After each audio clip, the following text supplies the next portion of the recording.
Hello, First Frisco family.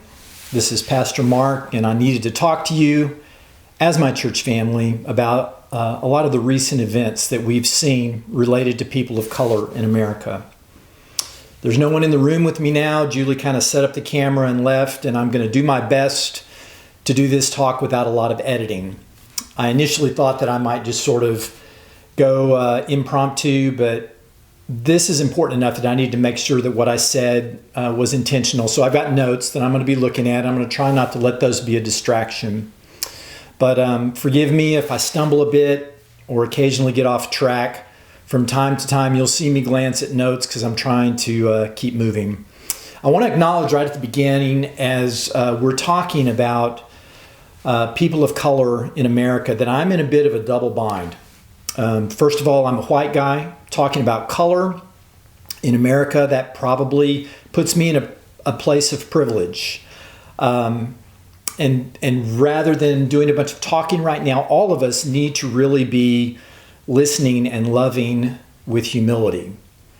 But the double bind part of that is that I can't escape responsibility to speak right now because as the senior pastor of the church, if I remain silent, that's going to be a lot louder. So I can't afford to be silent right now. So please be praying for me as I try to speak to us, and I'm trying to speak from a place, hopefully, of humility. 1 Peter 5:5 says, "All of you must clothe yourselves with humility in your dealings with one another, because God opposes the proud but gives grace to the humble." So I'm praying for God's grace as I speak to my church family today. Our church family here at First Frisco is predominantly white.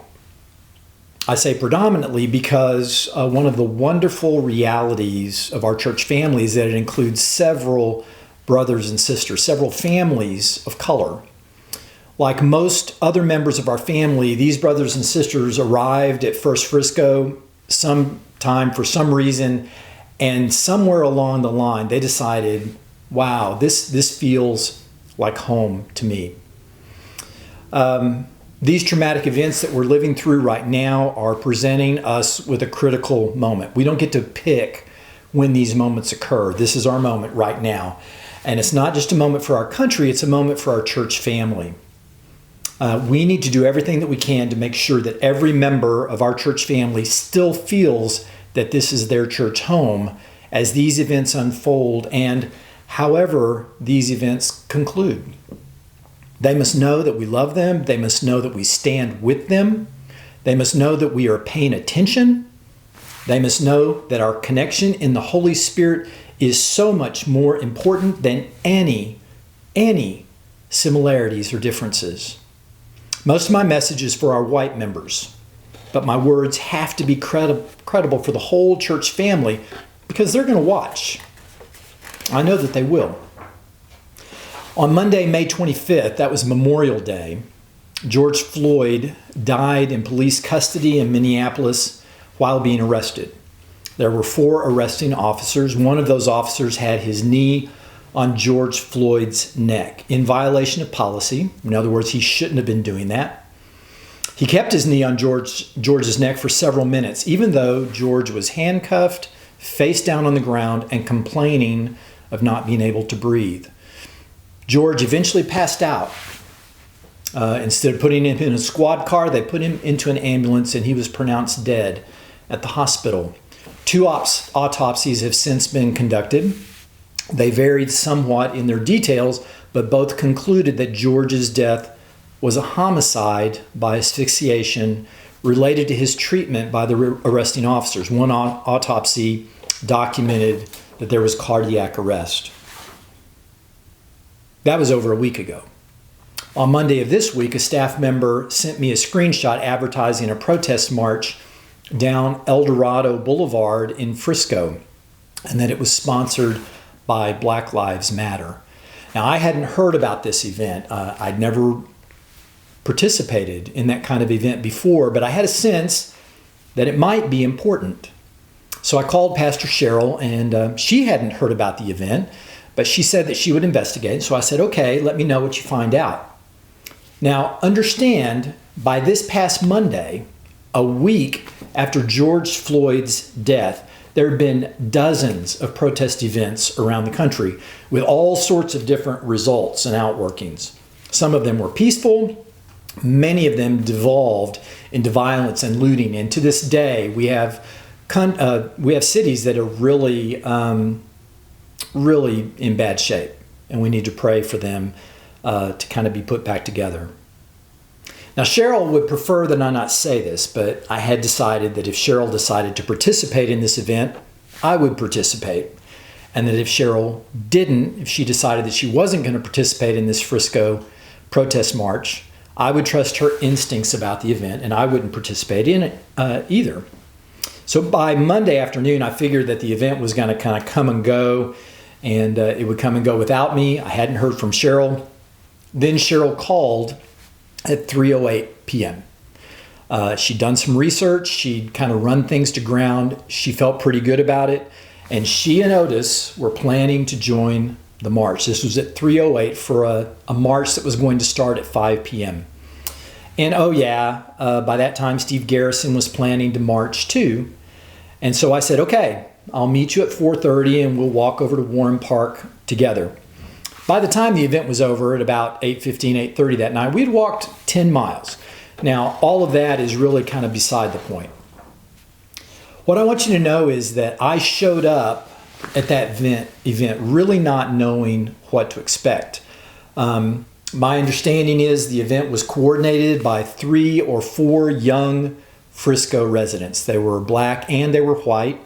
They had complete Frisco police support.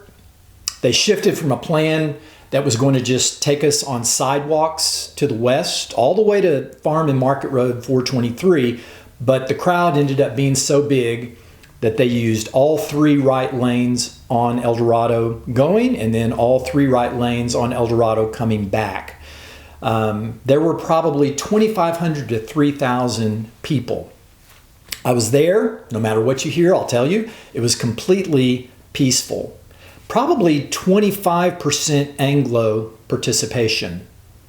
Kind of one of the things that happened all along the route for about 10 miles is there were call and response chants. You probably heard some of them. If you've never been to this kind of event before, you probably heard them on TV. No justice, no peace, no justice, no peace. But one of the ones that kept happening over and over again was this: say his name, George Floyd. Say his name, George Floyd. Occasionally, say her name, Breonna Taylor. Say his name, Ahmaud Arbery. You need to hear that. You need to hear that because it's really important that these victims of these specific particular events be known as people and not as statistics. The name is important. I want to share a little bit about my understanding and experience. I'm not going to detail my understanding and experience, but most of my opportunity for growth on the issue of color has come through experiences and relationships that I did not choose for myself. Some of you can relate to those. I ended up having a youth director. I ended up having bosses. I had peers. I had team members. I went through training with folks in the Navy. I was assigned to live with folks as a roommate in barracks or aboard a ship. I was assigned to the same crew with some folks in my squadron. In those cases, the contact was unavoidable. Over time, it was also an incredible opportunity. I didn't always know that at the time. I learned that if I earned the trust of people of color, sometimes, not always, they would take the risk of sharing what they had experienced. Sharing what they had experienced, living life 24/7 in their skin, which is different than my experience, whether I think it is or not. The process was always at least a little uncomfortable. I want you to know that up front if you've never really put yourself in a position to grow regarding relationships with people of color, and I want to keep pushing relationship. The process was always at least a little uncomfortable. Sometimes it was more than a little bit uncomfortable. Sometimes the folks involved weren't really interested in taking the time to bother with me. And sometimes it was a long and bumpy process, and sometimes I didn't do a very good job of earning trust. My personal experiences are not really what's important today. People know if we see them as people. People know over time if we really care. You know over time if somebody really cares about you. People can sense if we're treating them differently because of color, but people can also be gracious if they understand that we don't know what they know, but we're trying if we make an attempt to learn and to grow. Since George Floyd's death, here's what I've heard from some of our black brothers and sisters.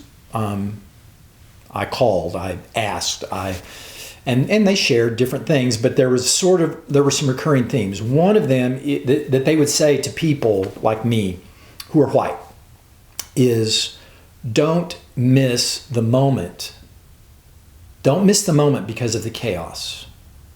Don't let the violence and the chaos distract you from considering why the initial catalyst created such a nationwide reaction. Our Christian brothers and sisters of color are not happy about the violence and the looting. They know that the damage doesn't cure the problem, but they want us to understand, or at least try to understand, why George Floyd's death matters, why it stood out.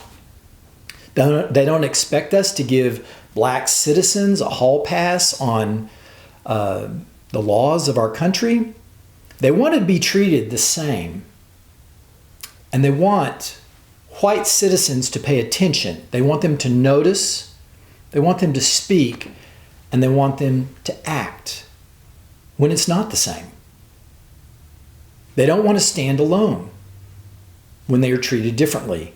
They don't want to stand alone when they're treated differently simply because of their skin color.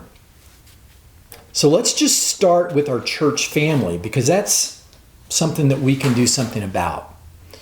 And I'm going to begin with saying, at least from my perspective, here's what we shouldn't do. We should not be silent. We shouldn't just kind of quietly go away. We shouldn't avoid the issue because our brothers and sisters of color cannot avoid the issue. This is what they live with. We should not be overcome by fear. We shouldn't look out there at what's happening with looting and violence and say, oh my gosh, how can I keep myself safe? That's kind of a little bit of what we've probably been tempted to do with COVID-19, is just keep ourselves safe, when really we needed to say, how can I reach out and help others? Don't get defensive. Don't get into this attitude of, I didn't do it. It wasn't my knee on George's neck. They know that. But there's still something we need to know. Don't assume that you know how people of color feel. I think you can catch glimpses. I can catch glimpses, but we don't know exactly. Don't try to share all of your personal experiences of being mistreated. You know, being mistreated is a human experience. Living as a person of color in a predominantly Anglo society is different.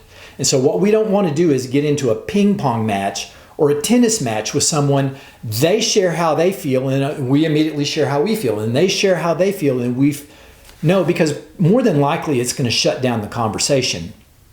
We need to listen. They need to know that we're willing to listen. Just listen. Just love. Just try to understand. In an attempt to identify with the experiences of our black brothers and sisters, don't get into that, trying to share your experience. Don't run away from the discomfort.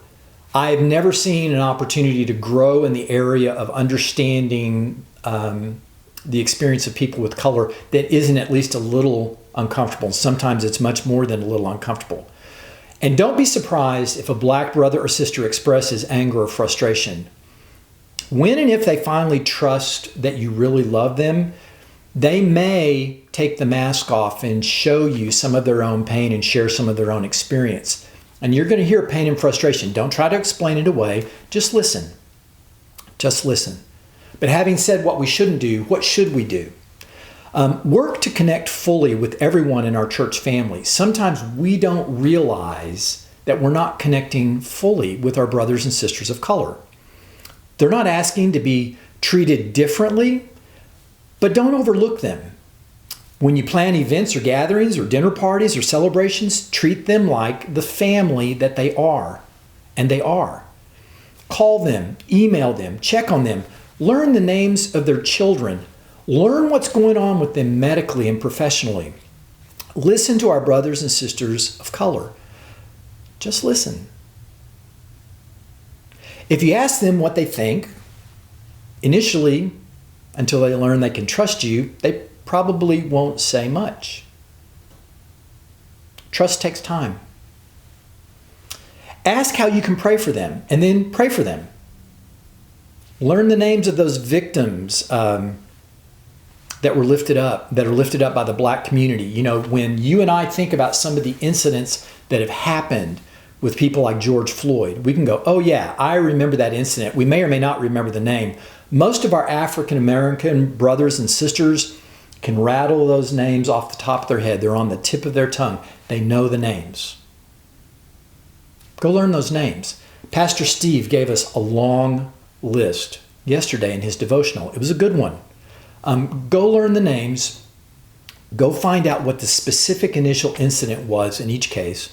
Try not to get lost in the chaos of some of the reaction or things that came afterward.